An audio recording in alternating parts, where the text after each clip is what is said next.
Bonjour les fous de la food. Ici, c'est Virginie Legrand, chef à domicile épicurienne et hyperactive avec un parcours très atypique.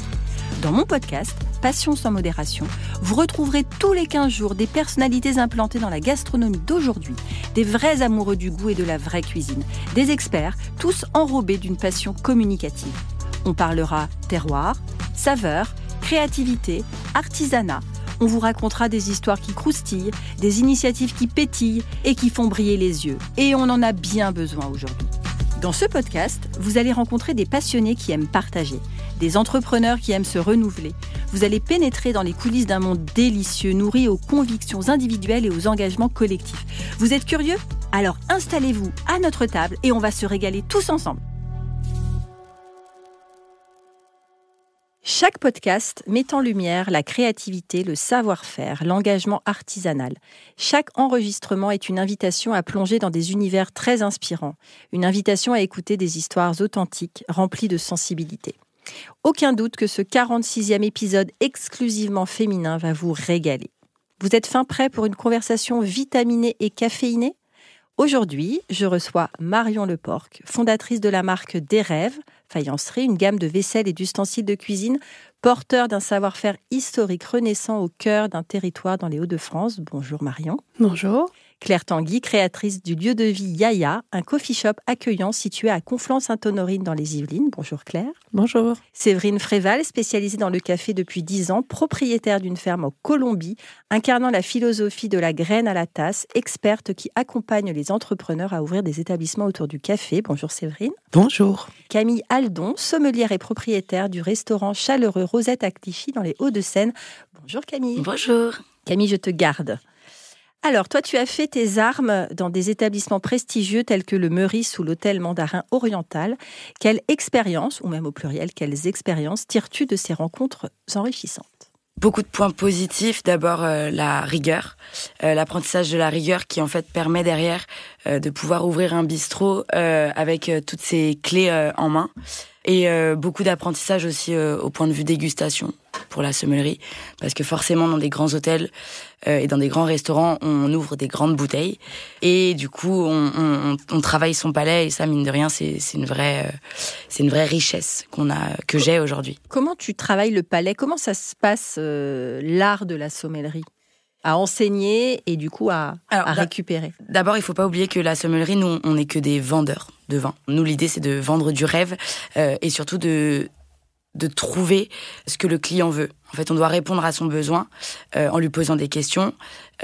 Donc, évidemment, nous, notre premier appui, c'est le client. C'est savoir ce que lui, ce dont il a besoin, ce qu'il a envie.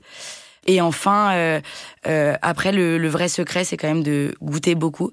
Je dis souvent de boire beaucoup, mais c'est pas boire pour boire, c'est vraiment de goûter, d'aller dans des salons, d'aller dans les vignes. Moi, de base, c'est une vraie passion. J'aime rencontrer l'humain et ensuite comprendre aussi sa philosophie. Et du coup, moi, ce qui me permet ensuite de mieux le vendre et de pouvoir cibler des vins qui nous plaisent. Donc, grosso modo, tu as goûté combien de vins depuis que tu es dans la sommellerie ? Tu aurais une idée ? Ça fait 10 ans quand même, d'accord. Parce que Méline, qui est venue donc, la semaine dernière, dans le podcast précédent, elle nous a dit que vous aviez 650 références à Rosette, grosso modo. Aujourd'hui, on est à 800 références et on est à 1300 références qui sont en vieillissement. L'idée, c'est de pouvoir avoir du recul sur les stocks un petit peu plus tard et de créer en fait une vraie profondeur sur la carte des vins. Donc nous, on a pris le parti d'acheter beaucoup de vin et de le mettre à vieillir. Un comptable en sueur, vous imaginez bien. Mais voilà, et du coup, ce qui est chouette, c'est qu'effectivement, on goûte beaucoup. Par semaine, on fait à peu près 2-3 dégustations, voire plus, ça dépend. Et à chaque bouteille, on se met toujours un petit verre de dégustation pour pouvoir regoûter, parce que le vin bouge, le vin évolue, et du coup, on a besoin aussi de se le remettre en tête. Moi, c'est ce que j'aime, en fait, c'est le fait de rien n'est figé. En tout cas, dans le vin que nous, on travaille, rien n'est figé, et on voit vraiment une évolution qui nous permet, en fait, de toujours nous remettre en question et de réfléchir, et voilà. Et de transmettre. Et de transmettre aussi, effectivement. Cette passion et ce goût de bien goûter le vin. De bien goûter le vin et après avec des règles qui sont aussi fixes. En tout cas, au restaurant, nous, il n'y a pas d'alcool en semaine. C'est vraiment, on essaie de pas avoir d'alcool en semaine. On ne boit pas. On ne boit pas, on goûte. Il y a une nuance. Je veux que le vin soit craché parce que il faut faire attention. On a une limite il y a une limite très faible en fait entre l'alcoolisme, la sommellerie. Donc il faut faire attention quand même à bien ça. De le répéter. Non mais voilà, il faut faire attention à sa consommation d'alcool et avoir le contexte, boire de l'alcool au travail, qui est pas forcément le bon contexte. Il faut vraiment nuancer ça. Et donc c'est important de goûter, mais surtout de cracher. Bien sûr. Merci Camille. Alors moi je note les transitions. Tu as parlé de vendre du rêve. Tout de suite je pense à Marion. L'histoire de ton engagement pour la faïencerie après ta vie dans la sphère du CAC 40 m'a beaucoup touchée. Est-ce que tu peux nous raconter ton déclic et la genèse de la marque des rêves ? Oui, bien sûr. Écoute, c'est presque par hasard que j'ai visité ce village qui s'appelle Dèvres, donc dans les Hauts-de-France, à côté de Boulogne-sur-Mer. Je me suis rendue là-bas pour un week-end qui était celui de mon anniversaire il y a 2 ans. Et j'ai visité avec des amis une vieille vieille manufacture en fait en friche de vaisselle. Voilà, une manufacture qui avait fermé il y a 15 ans. Et j'ai découvert en fait sur place qu'il y avait un vrai savoir-faire. C'est un peu on va dire le Limoges de la faïence, si je dois résumer. Et ça s'est arrêté, entre il y a 25 et 15 ans. La dernière manufacture a fermé il y a 15 ans. Et donc quand je suis rentrée dans cette manufacture, il y avait à la fois, tout était dans son jus, puisque ça s'est arrêté quasiment du jour au lendemain. Il y avait à la fois des carreaux au sol, et je me souviens très bien de ce bloc lumineux qui indiquait vestiaire au mur, qui m'a fait comprendre qu'en fait, il y avait des centaines de personnes qui se sont retrouvées sans rien du jour au lendemain. Il y avait 4 manufactures qui employaient plus de 400 employés chacune. Et en fait, voilà, je sais pas pourquoi, après on sait jamais trop pourquoi on a un déclic ou pas. Moi, j'ai quitté mon job 10 jours après. J'ai lancé le projet qui était en fait de relancer la faïence dans ce village où le savoir-faire était en train de mourir. Donc j'ai déménagé ma famille 1 an après à peu près. Et aujourd'hui, on a commencé à commercialiser il y a 1 an et demi. On vend donc de la vaisselle sur mesure, faite à la main, des carreaux de faïence et des ustensiles de cuisine. Voilà pour le résumé. Effectivement, je ne faisais pas du tout ça avant. J'ai dû retrouver des gens qui étaient en capacité de m'apprendre, en fait. Donc j'ai été traînée un peu dans les cafés dans ce village pour retrouver les 06, des gens qui savaient encore faire. J'en ai retrouvé 3, dont un qui m'a tout transmis. Moi-même, j'ai formé quelqu'un. Et voilà, on est là. Et on dit bravo, parce que c'est très joli.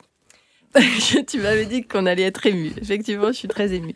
Claire, alors on parle de très très beaux projets à mettre en œuvre, que j'adore mettre en lumière. Toi, Claire, tu as lancé donc ton coffee shop, en quel mois ? Parce que le 7 mai dernier.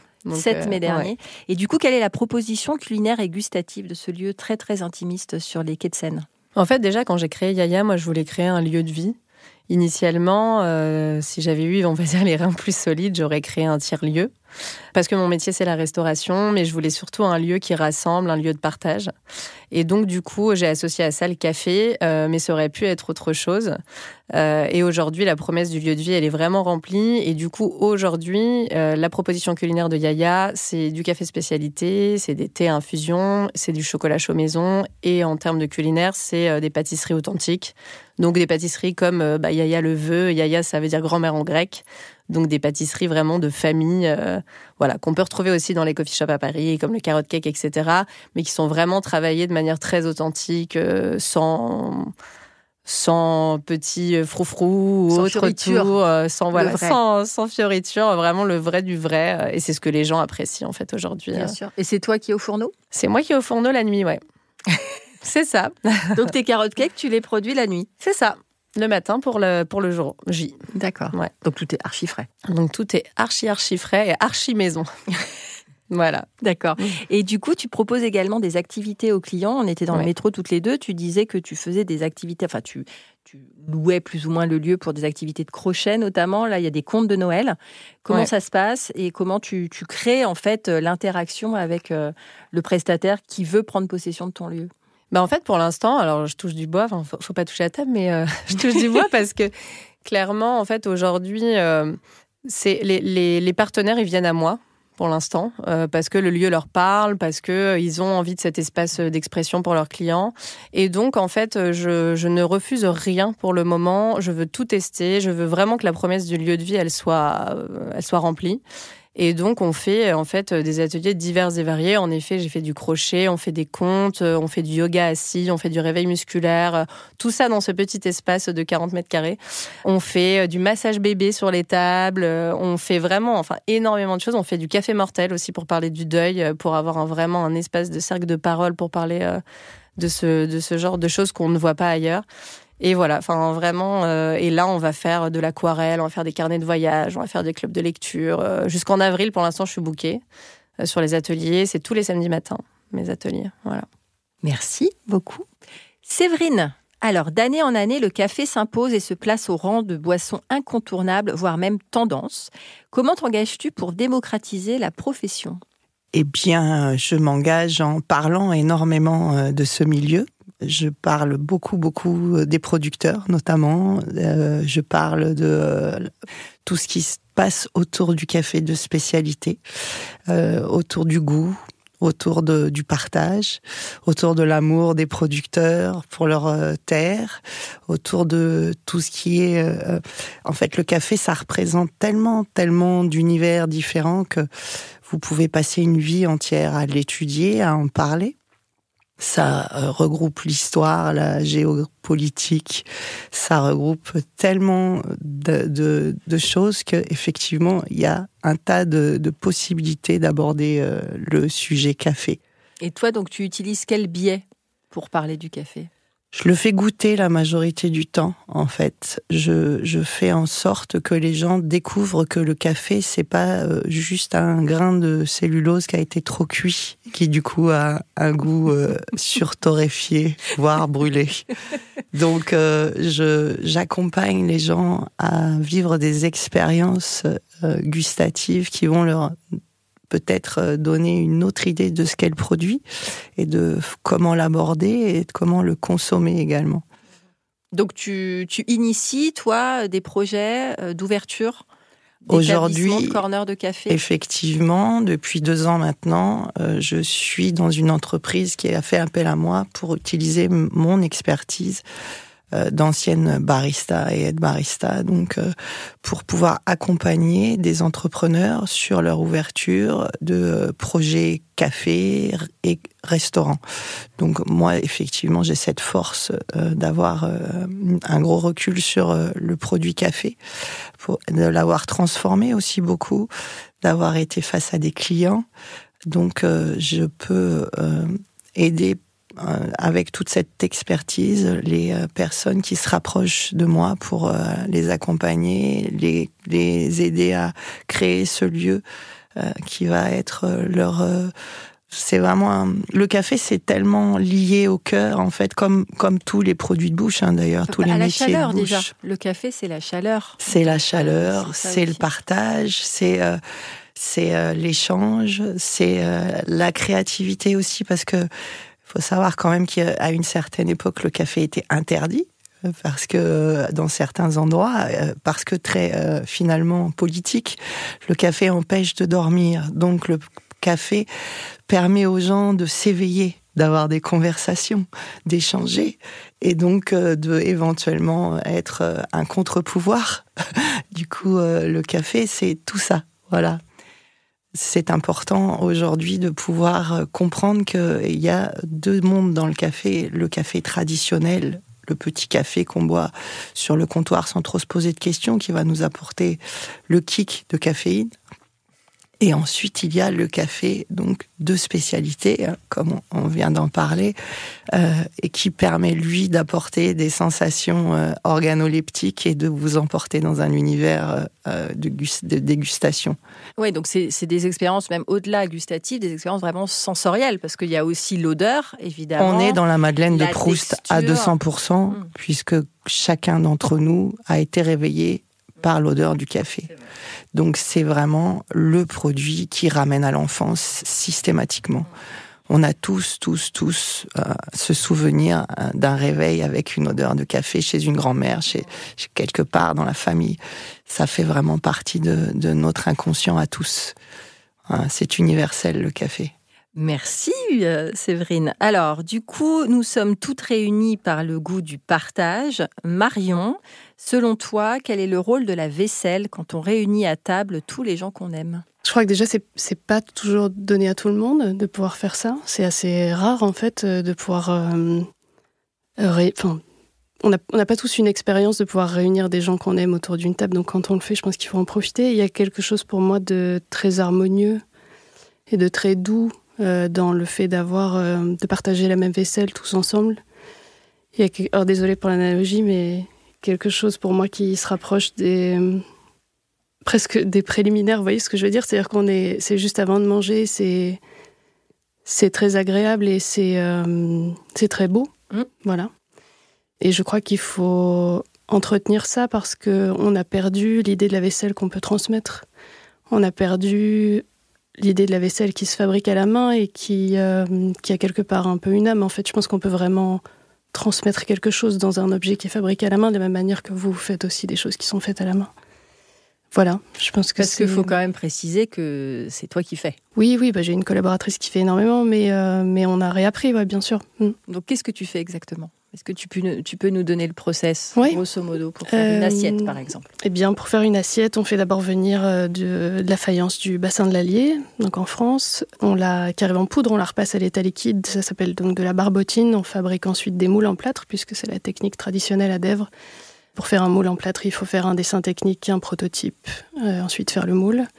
Un moule, ça dure 70 à 150 tirages, donc après, il faut le refaire quand il est gorgé d'eau. Donc, on remplit de barbotine le moule en plâtre, on laisse prendre. Le temps de prise donne l'épaisseur de la pièce. On vide le moule, on démoule, on nettoie 2 fois, ça sèche entre 3 et 5 jours. On cuit une première fois, on émaille à la main, à la pince, dans un bain d'émail, en méthode traditionnelle aussi. On cuit une 2e fois, et puis on pose un décor. Et on cuit une 3e fois. Et c'est pour ça qu'on met 5 semaines, nous, pour faire une pièce. Voilà. Il n'y a pas de machine chez nous, parce que c'est militant, c'est volontaire, parce que sinon, moi, je vais perdre... je vais pas réussir, en fait, à transmettre ce savoir-faire. Donc, je dis pas qu'il n'y en aura pas un jour, mais à ce stade, c'est vraiment volontaire de pas en avoir. Voilà. Voilà comment on fabrique. Belle philosophie, Marion. Camille, en février dernier, vous avez obtenu avec Arthur le Bib Gourmand, qui est donc une récompense du guide Michelin pour les bonnes tables accessibles, donc l'équivalent de l'étoile, en fait, finalement, pour des tables dont le budget est moins onéreux. Et du coup, voilà, la question c'était, parce que là, j'ai aussi envie qu'on comprenne un petit peu les coulisses. Comment se passe le processus de sélection et de gratification ? C'est quoi les critères ? Alors, d'abord, juste sans trop en dire, peut-être. Oui, non, mais après, nous, on les a pas tous, c'est ce qu'on suppose. Donc, le Bib Gourmand, c'est un bon rapport qui a été pris. Donc, ça n'a rien à voir avec les étoiles. Et ce qui est rigolo, c'est qu'avec Arthur, nous, pendant 10 ans, on a couru après les étoiles pour nos chefs respectifs. Et donc, quand on a ouvert Rosette, c'était pas là. Donc, nous, on propose effectivement un menu carte blanche en 5 temps à 38 €. Parce que notre positionnement de base, c'est un restaurant de quartier. Évidemment, nous, on est des enfants du gastro et donc et des étoilés, et donc on avait aussi envie d'apporter notre savoir-faire et donc de faire un menu accessible qui fait découvrir en fait le principe de la dégustation, donc en petites assiettes, et ce qui permet de faire découvrir en fait la cuisine du chef. On arrive à table, on se pose pas la question, on donne juste ses allergies, ses restrictions alimentaires.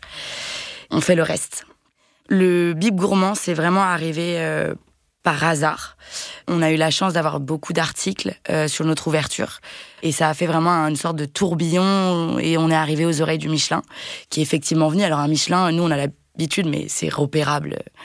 C'est vraiment repérable, un Michelin. Il est tout seul, il boit une demi d'eau pétillante. Qui boit une demi d'eau pétillante ? Il regarde la carte des vins pendant 25 minutes, mais prend pas de vin. Il écrit sur son téléphone. Voilà, là, c'était vraiment facile. Arthur l'avait déjà vu, en plus. Donc, du coup, c'était encore plus... Et donc, il est venu une première fois. Et ensuite, il y en a un autre qui est venu. Mais là, pour le coup, on l'avait pas encore repéré. On l'avait pas repéré. Et on a eu la surprise au mois de janvier. Oui, au mois de janvier. On nous a appelés pour nous dire qu'on faisait partie de la sélection. Et qu'en fait, nous, on est le premier Bib Gourmand de Clichy. Donc c'est une super reconnaissance et pour notre travail et pour la ville dans laquelle on s'est installé, qui est notre ville d'adoption.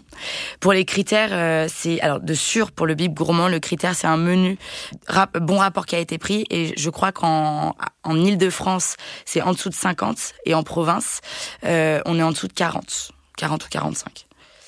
Il n'y a pas de une cuisine de saison, on fait attention aux produits qu'on utilise. Ils vous ont demandé la liste, par exemple, votre sourcing, votre processus de sourcing? Non. Même pas? Non, mais après, nous, on a quand même... Après, c'est très facile à trouver parce qu'on communique beaucoup sur le fait qu'on est quand même... Oui, mais je veux dire, vous n'avez pas eu un dossier? Non, on n'a pas de dossier. C'est vraiment... ça nous tombe comme ça sur la tête. En fait, c'est des ambassadeurs. C'est des ambassadeurs qui sont allés parler de vous, qui ont dit « Ah, faut aller Voilà, faut aller les voir. Et je pense que ce menu carte blanche, on l'avait pas du tout créé pour ça, mais du coup, ça nous a quand même aidé. Et le prix, effectivement, était un prix accessible parce que c'était vraiment de l'accessibilité. Et en même temps, on communique beaucoup sur le fait on essaie d'être en local. Allez, on va dire à 80%. Nous, on s'amuse bien, justement. On fait attention à bien communiquer sur ça, sur le fait de, bien manger, bien boire, mais que ça reste simple. Et en fait, on se rend compte que la difficulté de faire du simple, mais bon, c'est pas si facile que ça en fait. Tu parlais de tes gâteaux, enfin c'est simple, mais en fait il y a vite une limite aussi de la simplicité et c'est dur de faire du simple, mais bon. Alors pour y avoir été 2 fois, même Laura qui est là en coulisses, elle y est allée aussi. Moi j'adore. Alors j'ai été une première fois à table. Oui. Et là récemment j'étais au comptoir et c'était canon parce que j'étais devant le chef et c'était extraordinaire parce que moi qui suis en plus dans le milieu, je voyais toutes les boîtes de prep, tous les dressages, etc. Et c'est effectivement très très bon, très savoureux, très original. Donc je recommande à tout le monde d'aller chez Rosette, cœur sur la main. Comment tu définirais la cuisine de ton homme en 3 mots? C'est une cuisine de saison, de marché. Arthur a une cuisine très végétale et travaille beaucoup les condiments. Ce qui fait qu'en fait, on a toujours quelque chose qui rehausse. Beaucoup de condiments aux herbes fraîches, beaucoup de condiments qui vont un peu... beaucoup de pickles, beaucoup de vinaigre, ce qui fait qu'en fait, ça rehausse sa cuisine. Et après, parce que c'est mon amoureux et mon associé, c'est forcément une cuisine géniale. Et généreuse. Généreuse. Je pense que c'est une cuisine quand même généreuse et sincère. Enfin, je pense que dans ce lieu, on avait vraiment envie de mettre... c'est notre âme. L'ouverture a été l'avant-ouverture a été difficile. On a galéré pour avoir un crédit. Tout le processus de l'entrepreneuriat ou aria, les deux. A été long et d'avoir réussi à créer ce lieu avec un vrai clin d'œil à mes origines lyonnaises, parce que Rosette, et avec cet esprit un peu bouchon. Pour nous, c'était vraiment important. Merci Camille. Claire, toi justement, tu as longtemps travaillé sur l'opérationnel en restauration. Quelle vision t'es-tu forgée sur cette sphère à la fois contraignante et fascinante? J'ai plutôt envie de prendre le côté fascinant, même si en effet c'est contraignant. Ouais, c'est ça. Restons dans le positif. Ouais, en effet, moi j'ai fait beaucoup d'ouvertures de restaurants en France et à l'international et j'ai adoré, et ce que j'ai le plus adoré dans ces ouvertures et dans cet opérationnel terrain. Et ce qui me manque un peu aujourd'hui chez Yaya, c'est l'équipe, en fait. Travailler en équipe sur ces opérations, je pense que si on ne le vit pas, on ne peut pas vraiment le décrire.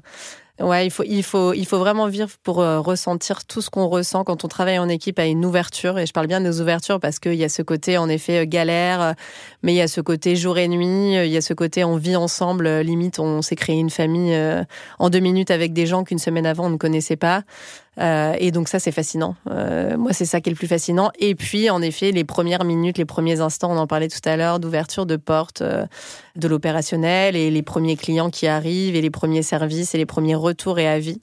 Donc pour moi, l'opérationnel, c'est avant tout ça, le partage, on en parlait, la transmission, l'amour qu'on donne finalement à tous les clients qui passent la porte et qui des fois reviennent ou reviennent pas. Et j'en parlais à des clients la semaine dernière et c'est aussi ça, je trouve, l'opérationnel qui est plutôt dur, qu'on va dire contraignant dans l'opérationnel, surtout quand on a son lieu.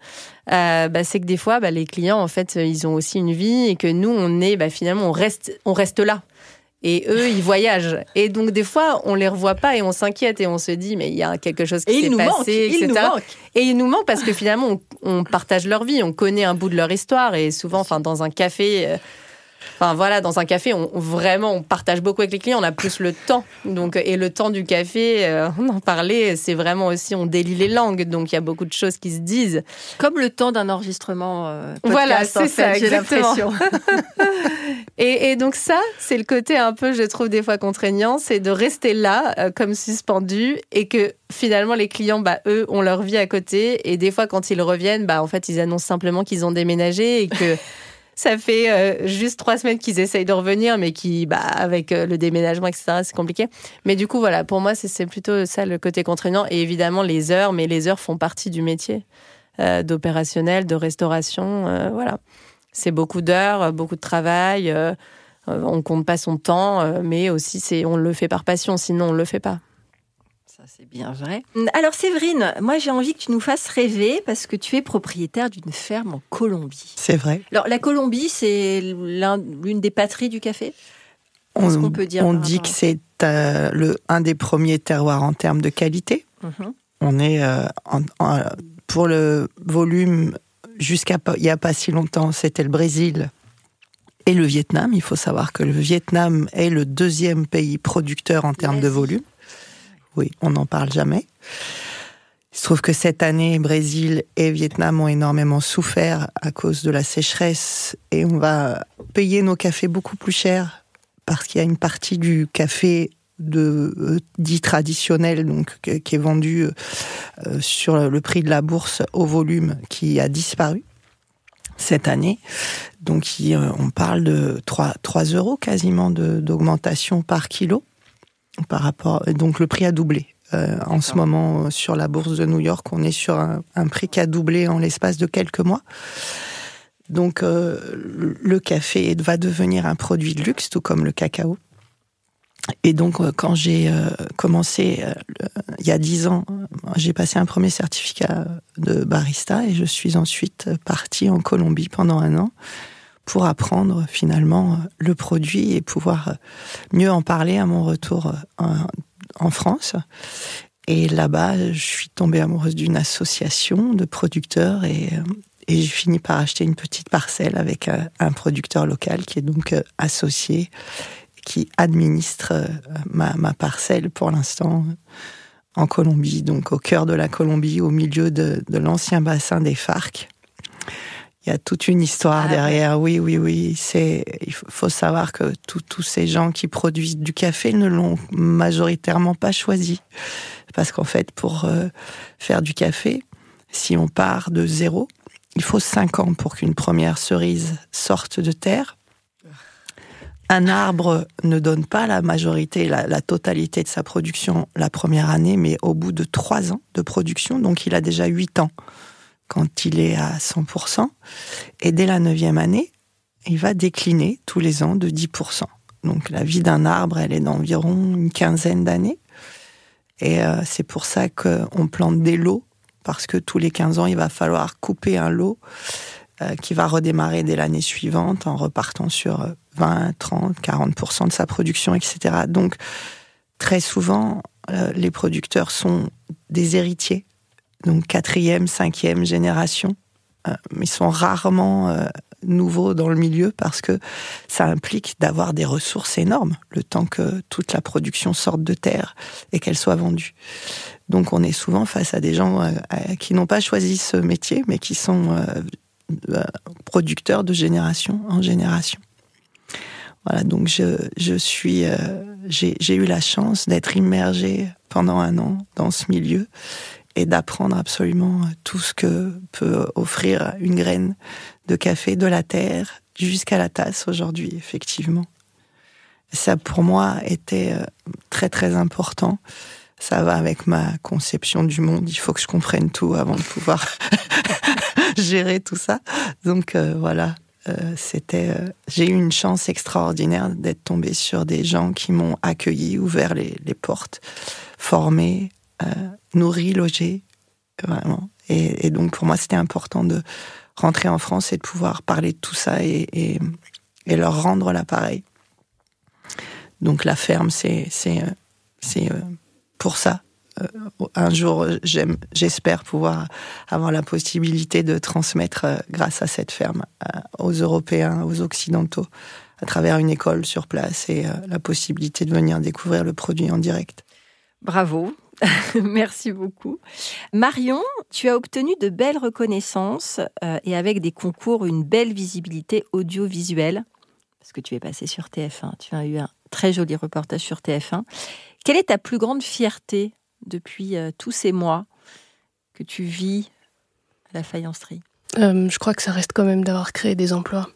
Oui, je crois que c'est ça. Je crois aussi qu'on reparle de Dèvres, de ce village dans lequel il y avait quand même plutôt un drame local, quoi, suite à la fermeture des manufs.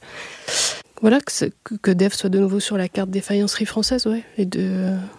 Et toi, à titre personnel ? Est-ce que ça compte ? Bien sûr, ça compte. Ici, ça compte. C'est Marion qui parle. Tu me détestes. Oui. On est très, très amis. C'est pour ça que je me permets cette question. Non, je vais essayer de vous le dire simplement, mais parfois, je laisse mon atelier ouvert pour des journées du patrimoine ou des choses comme ça.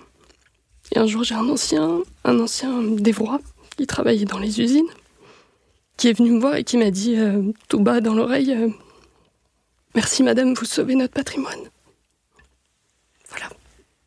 Et après, tu me poses la question pourquoi je voulais t'inviter. Elle est folle. Voilà, donc tout le monde pleure, mais c'est pas grave. C'est pas grave. Elle est juste extraordinaire. Moi, je veux juste te dire, Marion, je l'ai rencontrée. Alors, pour le coup, on se connaît depuis très peu parce qu'on s'est rencontrés au salon Omnivore. Donc, je sais plus quand est-ce que c'était, en novembre. Et on a eu un énorme coup de cœur l'une pour l'autre. Je crois que 3 semaines... Merci pour la distribution de mouchoirs. 3 semaines après, j'étais donc dans son atelier. Et c'est vrai que depuis, on ne s'est plus quittés parce que je trouve ça tellement formidable de s'engager à ce point-là parce qu'elle a sacrifié aussi beaucoup, beaucoup d'elle-même. Voilà, les gens prennent des risques. Et voilà. Et quand je lui ai dit, elle me dit « Oh, je vais pleurer. » Voilà. Ben, c'est pas grave. C'est pas grave, en fait, de pleurer. Parce que ton discours est tellement beau et tellement vrai et qu'on en a besoin, en fait, d'avoir cette émotion-là de gens qui font du beau, en fait. Je ne sais pas ce que les autres ont à dire, mais voilà, donc merci. Non, bravo. Merci. Moi, je suis impressionnée. Voilà. Si, c'est totalement impressionnant. Merci. Donc même si, voilà, c'est pas ce qu'elle cherche, mais voilà, je voulais aussi te mettre en avant pour ça, parce que j'ai reçu beaucoup de très, très belles personnes dans ce podcast, mais là, on a c'est les hauts du panier. Voilà, le haut du panier. Alors, c'est la première partie qui se termine comme ça. La deuxième, je vais vous poser quelques petites questions. Moi, je suis une ancienne professeure de lettres. Séverine, tout à l'heure, tu as parlé de Proust, de Madeleine de Proust. Donc, je voudrais juste vous lire cet extrait, justement, de Proust, et après, je vous poserai la fameuse question. Mais quand d'un passé ancien rien ne subsiste, après la mort des êtres, après la destruction des choses, seul, plus frêle mais plus vivace, plus immatériel. Pardon, excusez-moi, je me mouche. Plus immatérielle, plus persistante, plus fidèle, l'odeur et la saveur restent encore longtemps comme des âmes à se rappeler, à attendre, à espérer, sur la ruine de tout le reste, à porter sans fléchir, sur leur gouttelette presque impalpable, l'édifice immense du souvenir.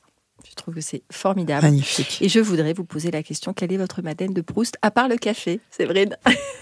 À part le café, alors c'est compliqué. Moi, c'est tout ce qui tourne autour des métiers de bouche, en fait, puisque j'ai grandi entre un restaurant et un café. Donc c'est vraiment... Je ne le savais pas. Oui, j'ai tendance toujours à dire que ma tante à moi, ma tante Léonie, s'appelait Renée. J'en ai fait un petit article sur mon Instagram, puisque c'est elle qui a passé... j'ai grandi vraiment avec elle. Elle avait un bar tabac essence au milieu de rien en Normandie, entre 2 hameaux de village, en plein Calvados. Alors, on ne sait pas si c'est le Calva ou le café finalement que je préférais, puisqu'il paraît que je finisse à l'étage. Et le Calva dans le café. Exactement. C'est toute mon histoire. Donc peut-être que ma Madeleine de Proust, ce serait le Calva finalement. Mais on adore. Camille? Je réfléchis. Je crois que c'est la purée de pommes de terre de ma grand-mère. Elle battait beaucoup, elle disait toujours que c'était le secret. Et ma mère donc ma mère ne cuisine pas trop, mais quand elle fait une purée de pommes de terre, elle a beau battre, elle n'aura jamais le même goût que ma grand-mère. Plus le lieu et le contexte, parce que c'était des moments un peu particuliers où on était tous les 3 avec mon petit frère. Et ça, je crois que c'est vraiment, à chaque fois que je goûte une purée de pommes de terre, c'est bon, mais pas comme mamie. Et vraiment, ça, c'est quelque chose qui revient souvent, parce qu'à chaque fois purée de pommes de terre, c'est une classique. Arthur en fait une délicieuse, mais elle n'a pas le goût de mamie. Et mamie s'appelle? Et mamie s'appelait Marie. Marie, voilà, donc on pense à Marie. Marion ou Claire, qui se sent? Allez, j'y vais. Moi, c'est plus qu'un produit, c'est un moment. Chaque année, on allait justement avec, on va dire, les femmes de la famille dans un petit salon de thé à Rouen, parce que moi aussi, je suis de Normandie. Et chaque année, c'était les retrouvailles. Et à ce moment-là, on pouvait se dire tout ce qu'on voulait, en fait. C'était vraiment le moment des confidences, autour d'un bon gâteau, d'une bonne boisson, un moment chaud, parce qu'on y allait toujours en hiver, donc c'était le moment réconfort de la journée. Et c'était vraiment le moment de l'année, vraiment, où voilà, les langues se déliaient, etc. Et c'était un moment d'importance pour nous. Il n'y avait que ce moment où on pouvait se dire, et on pleurait, comme aujourd'hui autour de cette table. Voilà, on pleurait tout ce qui s'était passé dans notre année, etc. Et il y avait vraiment toutes les générations, de ma grand-mère à ma mère, à ma tante, à ma sœur, à ma cousine, etc. Voilà, donc c'est ce moment-là vraiment qui m'a porté aussi dans le projet et qui me porte encore aujourd'hui, quoi. Voilà. Merci. Marion? Ben moi, c'est aussi, ça ne se déguste pas, mais c'est une odeur qui est celle du tapis de cartes déplié et de l'odeur des cartes quand je jouais en famille. Quel jeu? Au rami. Ah, le rami. Voilà. Alors chez moi, pourquoi on joue au rami, je ne sais pas. Et je trouve que cette odeur de carte, ça me ramène tout, quoi. Ça me ramène la mauvaise foi de mon grand-père. Moi qui apprends à tricher, d'ailleurs j'ai toujours continué à tricher à tous les jeux. Ne jouez jamais avec moi. Hein, voilà. Ouais, ça une saveur très particulière aussi parce que c'est terminé tout ça. Et voilà. Merci. Bah, dis donc, c'est des beaux souvenirs, ça. Qu'est-ce qu'il y a toujours dans votre réfrigérateur? Du beurre. Salé? Les deux. Les deux. Ok. Fromage blanc. Fromage blanc. Parce qu'à minuit, fromage blanc céréales, c'est vraiment très très bon. Après le service? Après le service, évidemment. Crème fraîche. On est vraiment produits laitiers. Hein. Ouais. C'est pas fait exprès. Normandie, quoi. Voilà. Parce que les pâtes à la crème, pareil, après un service, c'est génial. Ouais, beurre demi-sel moulé. Pareil. Ah ouais, là, il y a quand même une certaine harmonie. Très bien. Quel est le plat de brasserie pour lequel vous êtes monomaniaque? Vous prenez toujours? Les escargots. Vous en faites? Non. Mais je sais pas si j'aime les escargots ou si j'aime l'ail. Et le beurre, c'est le beurre d'escargot. Mais vraiment, c'est un... Et c'est pareil, à chaque fois que je suis dans une brasserie que j'en vois, je suis obligée. J'ai un devoir escargot. D'accord, vraiment, très bien, on aime. C'est vrai. L'œuf maillot. Ah là là. C'est la base. L'œuf maillot, donc Stéphane, vous sera content, on fait un coucou, oui. qui fait partie de l'association de sauvegarde de l'œuf mayonnaise. Mais l'œuf maillot, c'est important, c'est fondamental. Et je trouve que tu vois aussi si le restaurant est bien ou pas, sûr. Parce qu'une bonne mayonnaise, oui. Déjà, oui. C'est ce qu'on disait tout à l'heure. L'œuf bien cuit correctement, et puis une bonne mayonnaise. Et puis souvent, ils ont quand même chaque restaurant, ça pimpe, voilà, exactement. L'œuf maillot, très bon. Marion? Moi, c'est la bavette à l'échalote. Impossible de ne pas la prendre. Je ne sais pas pourquoi, c'est comme ça. C'est la bavette ou l'échalote? Les deux. Ouais, ça marche ensemble. Bien sûr, un bon vinaigre. Claire? Je vais rester viandarde, moi c'est l'entrecôte. Parce qu'on n'en mange jamais assez chez nous. Donc du coup, je mange ailleurs au resto. Ok, voilà. Très bien. Quelle est l'herbe aromatique dont vous ne pouvez pas vous passer? Coriandre. Je désespère quand des gens me disent je n'aime pas la coriandre parce que je trouve que ça... Ouais. Mais tu sais que c'est un gène. Hein. Oui, complètement. Donc il paraît que c'est technique, biologique. Et que si tu le supportes pas, c'est vraiment... mais moi, j'adore. Le persil, je pourrais pas m'en passer. D'accord. Moi, je dirais le thym. C'est bon, le thym. C'est pour le thym. C'est vrai. Je voulais pas copier, mais moi, c'est coriandre aussi, j'en mets partout. Toutes les sauces. J'adore. Et du coup, comment vous créez à Rosette les menus? Comment ça se passe? Parce que je sais qu'il y a votre format de marché, retour de marché, ça qui est canon. Très bien. Nous, on a la chance de pouvoir travailler selon les arrivages. Et donc, le menu change vraiment presque tous les jours. On a des classiques qui restent, mais qui changent quand même régulièrement parce que nous, on n'aime pas trop s'ennuyer. Et comment on crée les garçons ont quand même des recettes de base, et puis surtout on a aussi une to-do list qu'on se partage avec ce qu'on a envie de faire pour donner des idées. Et donc il y a des semaines qui vont être un petit peu plus bourgeoises, avec des plats un peu plus en sauce et des vrais clins d'œil à la cuisine lyonnaise. Pas forcément des spécialités lyonnaises, mais plus que ça englobe en fait les plats en sauce, des produits un peu plus nobles, la cuisine bourgeoise quoi. Et après, d'autres moments, on a envie un peu de fraîcheur. Là, on arrive dans une saison qui est l'hiver. Alors, fais-nous rêver. Donne-nous 3 plats. 3 plats de dessert. 3 plats de dessert. Alors, en ce moment, la semaine, vendredi, vendredi, on avait un riz de veau homard, purée de pommes de terre et homardine. Mais pas la purée. Non, pas la purée de ma grand-mère, mais purée très très bonne quand même. Très très bonne. Un peu de pommes de terre, beaucoup de beurre. Qu'est-ce qu'on a là? Un maigre de ligne, simplement rôti, crémeux butternut, un petit boudin noir boudin de maigre, façon quenelle en fait, avec un jus de poisson un peu crémé. Et le pâté croûte. Et le pâté croûte. Là en ce moment c'était pâté croûte lièvre, foie gras, ouais.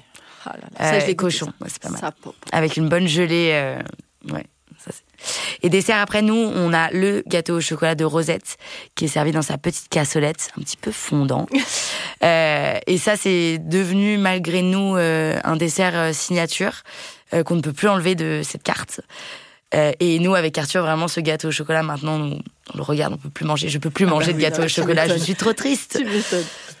Et donc voilà, qui est servi dans sa petite cassolette en cuivre, parce qu'avec Arthur, on a chiné une grosse partie du restaurant. Et on avait trouvé ces petites cassolettes en cuivre, on s'était dit, est-ce qu'on les affiche? Est-ce qu'on fait quelque chose dedans? Donc on les a fait réétaner à Marseille. Et ensuite, pour mettre ce gâteau au chocolat un petit peu fondant, le tout accompagné d'une crème fraîche. Évidemment. Pour l'acidité, la gourmandise, évidemment. Et ça, normalement, ça se... Et un dessert aux fruits? Et un dessert aux fruits, Arthur a fait samedi une tarte feuilletée, amandes et pommes coin. Avec un petit caramel au beurre salé, parce que quand même, voilà, on n'est pas des sauvages. Elle est extraordinaire. Et donc, j'ai 2 autres questions. J'aimerais que vous m'expliquiez pour vous ce que représente le verbe cuisiner. Partage, forcément. Partager quoi? Toutes ces émotions, justement, puisqu'on parle de Madeleine de Proust depuis tout à l'heure. La bouche est attachée au cœur. L'un sans l'autre, ça ne fonctionne pas. Donc, normalement, quand on cuisine à plusieurs, on fait des choses de dingue, parce qu'on amène chacun une partie de son histoire, de son amour, de sa vision aussi. Merci. Très philosophique tout ça. Quelqu'un d'autre? Moi, je vais rejoindre un peu ce que tu dis. Pour moi, c'est mettre son cœur sur la table, quoi. C'est vraiment, transcender toute l'émotion du moment aussi. Et c'est pour ça, moi aussi, pareil comme Rosette, on change beaucoup les recettes, mais au-delà de ne pas s'ennuyer, c'est aussi fonction du mood du moment, quoi. Moi, je sais que, par exemple, quand j'ai besoin de réconfort et que je vois que mes clients dans la semaine... ils sont raplapla. Il y a vraiment une dépression qui s'installe. Alors, du coup, on va pousser chocolat, voilà. Mais voilà, je trouve que c'est vraiment poser tout sur la table à ce moment-là et cuisiner avec son cœur, quoi, voilà. Donc toi, par exemple, à la carte, qu'est-ce qu'il y a? Donne-moi 2 salés, 2 sucrés. Alors moi, déjà, il n'y a qu'un salé. Ah, qu'un salé. Ouais. C'est une tarte qui tourne. C'est une tarte salée du moment, en fait, qui tourne, toujours végétarienne, pour que, du coup, elle puisse convenir à tout le monde. Et j'ai une clientèle majoritairement féminine qui est vraiment en demande. Donc voilà. Et après, et donc ça tourne. En ce moment, c'est potimarron, oignon rouge. Demain, ça sera une tourte poireaux champignons. Voilà. Ça tourne vraiment, et ça tourne fonction aussi de ce qu'on me demande, en fait. Du coup, j'ai la latitude de pouvoir faire un peu fonction des clients. Et le sucré, ça tourne tout le temps. Mais pareil, j'ai des gâteaux que je ne peux plus manger parce que les incontournables, par exemple, qui sont là automatiquement le samedi, comme le moelleux châtaigne. C'est vraiment un moelleux châtaigne glaçage crème de marron. Alors là, c'est une tuerie. Et puis le carrot cake, voilà, c'est des choses. Ou le brookie. Il est glacé, le carrot cake? Tu fais un glaçage? Je fais un glaçage Philadelphia, ouais. Donc voilà. Donc trop bon. Mais donc du coup les recettes changent tout le temps, et là vraiment par rapport aux clients, parce que tout d'un coup on m'a redemandé j'aimerais bien, vous pouvez pas faire une tarte aux noix comme celle de ma grand-mère? Alors évidemment ça sera jamais celle de sa grand-mère aussi, mais on va essayer de se rapprocher. Donc je lui demande un peu comment faisait sa grand-mère, est-ce qu'il y a des choses incontournables, faut pas que je loupe. là, justement, pour Noël, je fais un jeu concours autour des recettes de famille. Ah, c'est trop mignon. Donc, l'idée, c'est que j'ai la boîte aux lettres du Père Noël, mais on n'envoie pas la lettre au Père Noël, on envoie la lettre de la recette de sa famille. Et on fera un petit tirage au sort, et celui qui a envie de retrouver sa recette dans la vitrine. T'as mis ça sur Insta, je l'ai pas vu. Non, j'ai pas encore publié. Ah ouais. Je l'ai dans la boutique, mais j'ai pas encore publié. Ah, c'est génial. Donc voilà. Très bonne idée. Et toi, Marion ? Cuisiner, pour moi, je pense que c'est de l'amour. Ouais. C'est assez proche de ce que vous expliquiez. C'est forcément du temps passé, c'est du soin, c'est aussi de la réflexion. Enfin voilà, je pense que c'est du cœur, c'est de l'amour. Et nous, on pense à ça aussi beaucoup quand on fait des fèves, là, par exemple, que j'ai ramenées, ou quand on fait des assiettes, dans le geste qu'on a de les nettoyer, de passer l'éponge plusieurs fois, que ce soit absolument... L'engagement. Ouais, c'est ça. Nous, on met beaucoup d'amour dans tout ce qu'on fait, et on sait qu'ensuite, ça va dans des mains qui, elles aussi, vont apporter de l'amour pour ce qu'il va y avoir dans la pièce. Ouais. Du bonheur. Tu nous parles des fèves, justement ? Oui, on s'est mis à fabriquer ces petites merveilles il y a quelques mois, semaines, pour des chefs pâtissiers, pour des belles boulangeries, des très belles boulangeries, etc. On les fabrique à la main, elles sont dorées à leur fin ou platine. Et puis là, je peux pas vous les montrer parce qu'elles sont dans le four à Dèvres, mais on a fait des toutes petites gaufres, des mini gaufres en forme de fèves. C'est trop mignon. Tu m'as envoyé le prototype, elle m'envoie la photo. J'ai que ça à faire, de faire des fèves en forme de gaufre. La mini gaufre, elle est déjà prévue pour quelqu'un ? Oui. Mais on en tire plusieurs là, mais oui, c'est prévu et c'est vraiment trop chouette de faire ça. En magnifique. Fait, on peut pas faire plus personnalisable, quoi, sur mesure. Enfin, c'est très chouette. Et tu fais, en fait, là, les carreaux, tu les mets aussi en format collier. Oui, on en fait des bijoux maintenant, parce qu'on s'est rendu compte, en fait, que enfin, surtout dans les Hauts-de-France, hein, mais j'en envoie dans toute la France, mais dans les Hauts-de-France, les gens sont très très contents de retrouver le motif de Dèvres, voilà, qui était un peu oublié, disparu. Très bien. Et dernière question, pas des moindres. Comment vous définiriez la passion ? Parce que mes invités ne sont que des gens passionnés. C'est pour ça que ça s'appelle Passion sans modération. Parce qu'on a du mal à se modérer. Qui veut répondre ? Celle-là, je ne l'avais pas envoyée. C'est une obsession pour moi, la passion. Je ne peux pas vivre sans. Je ne peux pas avancer sans. Je ne peux rien faire sans, en fait. Dès que j'ai plus de passion, j'arrête. Tu t'éteins. Complètement. C'est ton carburant, quoi. Exactement. C'est ce qui me fait me lever le matin. Mais d'ailleurs, je suis en train de me dire, je vous ai rencontrés le même jour, parce qu'on s'est rencontrés au Paris Coffee Show. Oui, c'est ça, c'était le même jour. Tout à fait. J'ai commencé par le café, on s'est vu, tu faisais une animation, et après je suis passée de l'autre côté et j'ai rencontré Marion. Avec le nez du café. Oui, exactement, c'est ça. Merci. Claire, la passion. Ça va rejoindre, mais pour moi, en effet, c'est ce qui nous transcende, et physiquement aussi. Il y a un jour où... Non, mais je dis ça parce que on parlait des dessous de l'entrepreneuriat, et moi, je trouve ça chouette aussi de pouvoir en parler de temps en temps, parce que j'ai beaucoup de gens qui veulent ouvrir des cafés et qui se présentent à moi, et j'aime bien quand même parler aussi des dessous. Mais oui, parce que voilà. Et la passion, c'est ça, c'est que moi, il y a à peu près 3 semaines, j'ai d'ailleurs posté sur ce sujet, et j'ai eu des retours clients absolument formidables, mais je leur ai dit, en fait, ce matin, je ne sais pas si je vais ouvrir la porte, j'étais tellement fatiguée. Et si j'avais pas la passion, c'est-à-dire ce qui donne finalement au corps aussi, au-delà de l'esprit, le carburant, on parlait du carburant, ce mouvement d'avancer et de se lever, je pense que j'aurais en effet pas ouvert la porte ce matin-là, quoi. Donc voilà, je trouve que c'est bien aussi de parler de la passion de ce sens-là aussi, quoi. Entièrement d'accord. Marion ? Je dirais que c'est la différence entre faire des choses parce qu'on doit les faire et faire des choses parce qu'elles sont comme là où elles doivent être. C'est comme une forme de révélation. Il y a ce qu'on faisait avant, et puis quand on a une passion, d'un coup, on sait. En fait, simplement, on sait. Voilà, c'est ça. Et l'évidence. Oui. Exactement. Camille ? Je vous rejoins toutes les trois, parce que pour le coup, je pense qu'il n'y a pas de... Enfin, ça serait difficile d'être là où on a envie d'être sans passion. Au contraire, c'est quelque chose qui me motive, moi, tous les jours. Et effectivement, sans passion, il y a des moments où je serais bien restée sous mon lit je sais pas, à pleurer ou dormir, je ne sais plus. Et en fait, tu te lèves et une fois que tu l'as faite, tu sais aussi pourquoi tu le fais, pour qui, donc souvent pour soi et pour les autres. Et effectivement, ce côté motivation et adrénaline, et ton corps arrive à faire des choses de fou parce qu'effectivement t'es fatigué, t'en peux plus, et il y a quand même la passion qui te lève et qui te rappelle le pourquoi du comment. Voilà. Si je peux juste me permettre, mais bien sûr. Passion ne rime pas toujours avec réussite et argent. Hein, on est bien d'accord. On est bien d'accord. La passion ne nourrit pas toujours. C'est même toujours compliqué de vivre complètement de cette passion.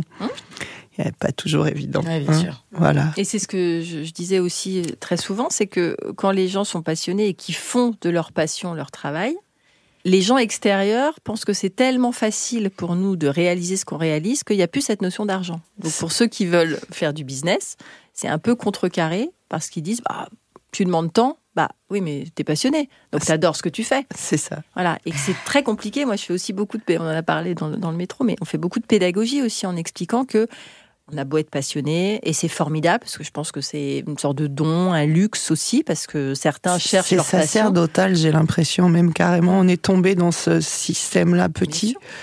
On a ce mode de fonctionnement atypique qui est de fonctionner par la passion. Qui peut se déclencher tard. Je ne sais pas à quel moment vous avez senti cette vibration de la passion. Moi, ça fait 10 ans. Voilà. Moi, je fais que par passion, donc depuis toujours, en fait. Génial. C'est une personnalité ça, c'est génial. Qui fait d'ailleurs que j'ai changé plein de fois de métier aussi, parce qu'au bout d'un moment, je m'ennuie, donc je passe à autre chose. Très bien. Tu t'écoutes. Ouais, tout à fait. Ouais. Super. Je vais être obligée de conclure. C'est terrible, hein. Déjà ? Ne pleurez pas, Alors, on a déjà pleuré, c'est fait. Comme d'habitude, je la fais en live, toujours. La main, le cœur, la bouche et l'âme, le triptyque qui caractérise cet épisode nourrit à votre sensibilité et à votre grande sincérité. Merci Claire. Merci Claire. Merci. Merci Camille. Merci Séverine. Merci à toi. Merci Marion. Merci beaucoup.